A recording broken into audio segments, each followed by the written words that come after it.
Today on How Start Kids, we're going to be making the color wheel. I will attach this link on the file below. If you scroll down, you can find this file. We're going to be learning about colors.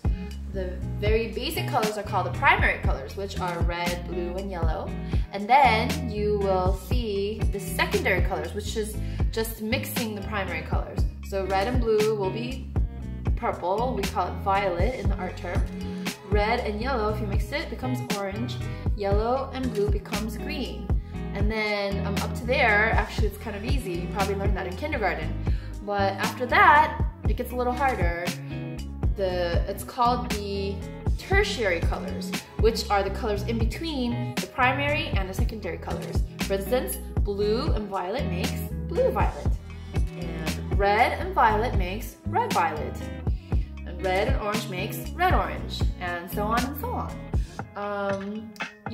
It's a good thing to know about the colors because you have to use the colors that are the opposite of each other, which are called complementary colors. For instance, red, what's the opposite color? If you go straight across, green is the opposite or the complementary colors. You use the green to shade anything red. Let's say like you are painting an apple and it's red. Instead of using black or gray, you're going to be using green to do the shading. So today, I'm going to help show you how to mix different colors to make this color wheel. And we're gonna do it a little bit more creative, not just make this chart, but we're gonna draw different pictures and so on. So let's get started. Okay guys, so here I have the same acrylic paints as I used in my Picasso face painting video. They're called Montmartre, and these are really great for student crafts. I also recommend them for even studio art because they have really good coverage. I have the really basic colors, primary colors. I have the yellow, blue, red. So I had these trapezoid shapes, but I feel like these are kind of boring. So what I wanted to do was if anybody wants to make some cool shapes or any like characters, just because you feel like you want to spice it up a little bit, you totally can. So here we go. We're gonna start with yellow. And you can guess what I'm trying to draw or paint for the yellow. Okay, that's my yellow. And I'm not done. I'm gonna go back after I do all the colors and I'll show you.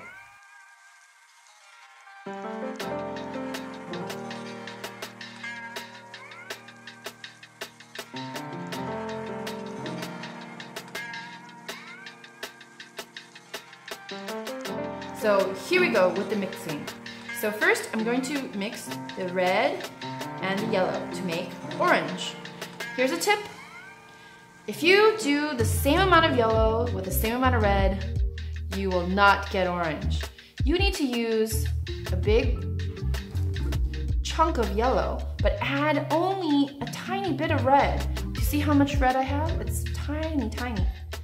You see how orange it is already? Yeah, and if you feel like it's too light, then you can add a tad bit more. When you're painting, you should always start with the light color first and add the dark color little by little so you know what color you're getting. Here, for example, let me show you what I did. If I do the same amount of yellow, the same amount of red, it ends up being way too dark. See, this is like my red orange. I can use that later. But the red overpowers the light yellow. So here we go with the actual orange color that I created. And I'm going to do another circle in between yellow and red. And I did this project with some kindergartners last year, and they did a wonderful job. They were so creative. They like drew like Dog Man. They did triangles, they did squares, and it was awesome.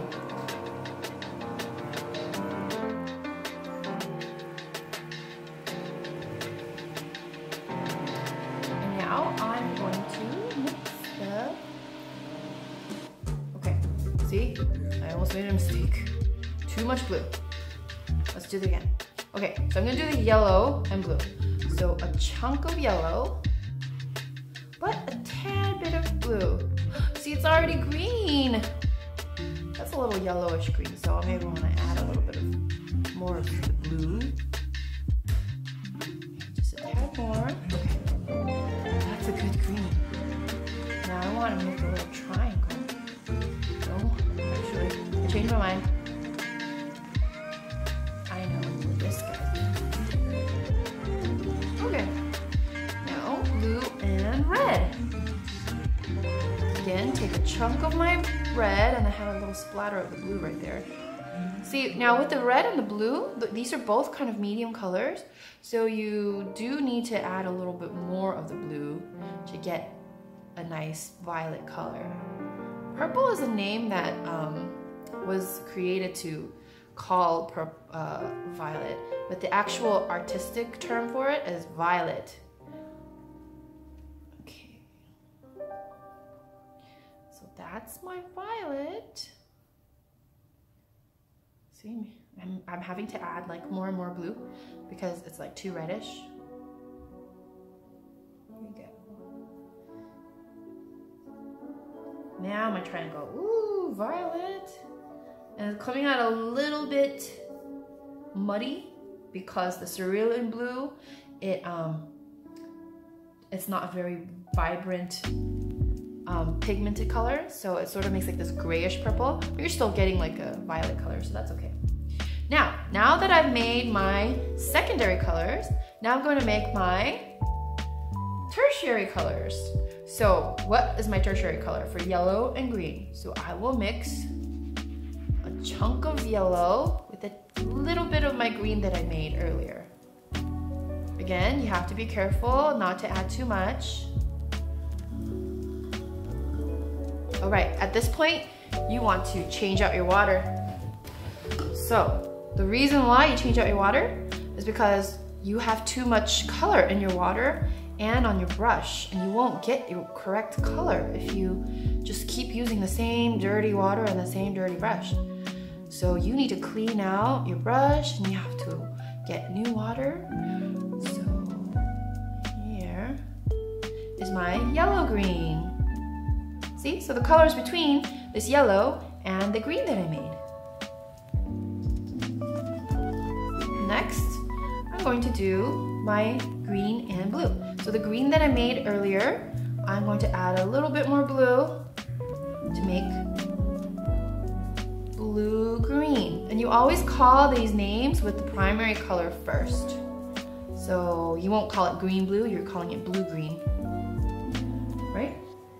Okay, so I'm doing like triangles for my blue-greens, my tertiary colors. Except for my purple. That's not really gonna be a triangle. It's gonna be something else later. Okay. Then blue and my violet. So here, my blue color is lighter than my violet. So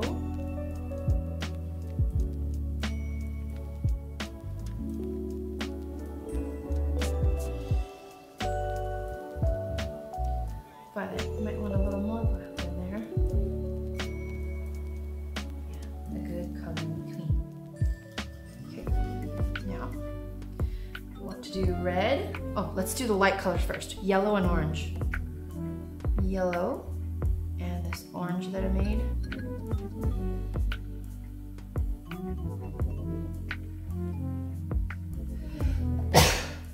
Bless me.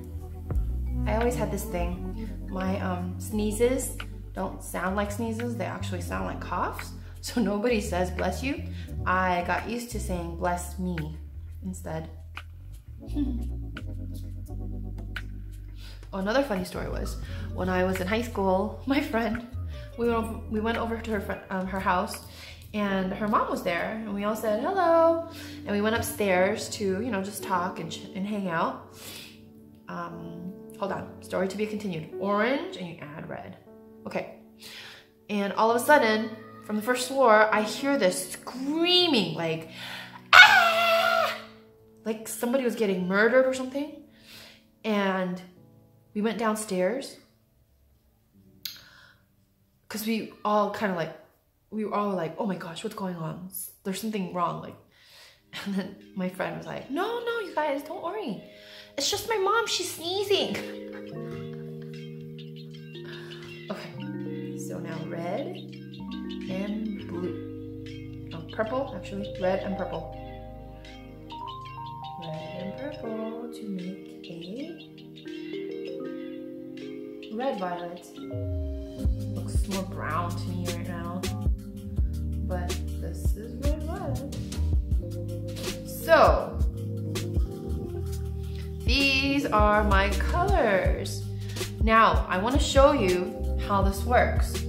I'm going to now paint an apple really quick on the middle just to show you guys this technique. When you're painting an apple, you think to draw any kind of shadow, you would use a black. No, but that is not right. That's not the correct way. The old traditional way is you have to use the opposite color, which is green, to get these nice shadows that complement the red. Because it's so opposite, but then when you blend it, it becomes more of a rich color. You end up with a much more natural looking shadow opposed to a black. So that's like a really basic apple. I'll show you another apple right on above it with black. It just has this cold feeling when you use black. My apple kind of looks like a tomato.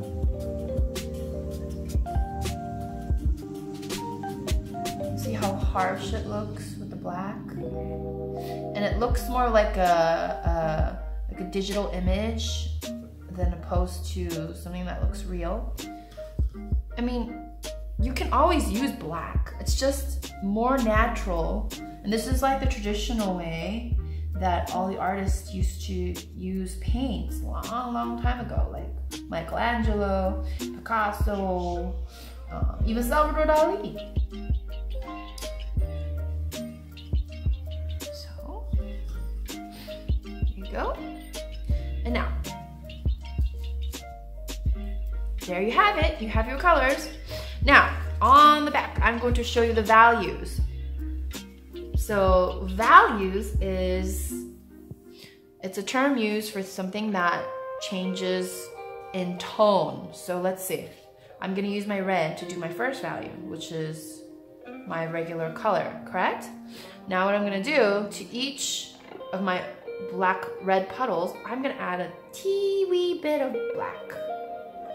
This is gonna change the value of my red. So that didn't change that much. I'm gonna add a little more. Oh yeah, it changed, turning like a brownish color. A little bit more black. And you know, you're supposed to also do this with like the complementary color, which is green.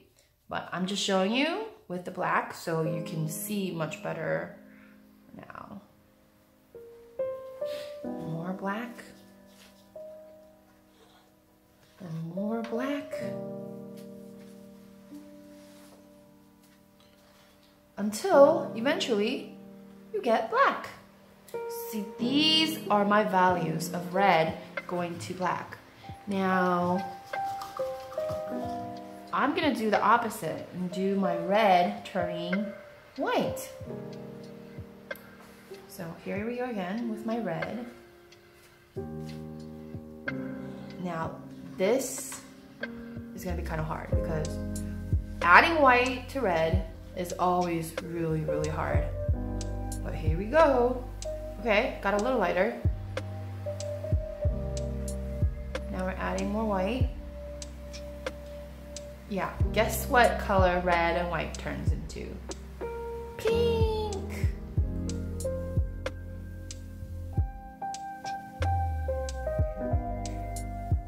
So I did a project with the tones, and we painted egg cartons, and then we hung them on a chandelier, and it was awesome.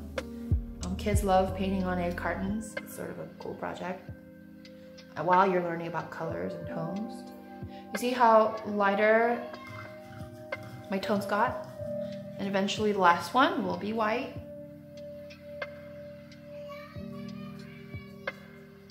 Or a very, very light pink. And there you have it. These are the tones. And I will do another video with the egg carton explaining about tones and complementary colors on my next video. Goodbye! Thanks for watching. Subscribe. Tones. The color wheel.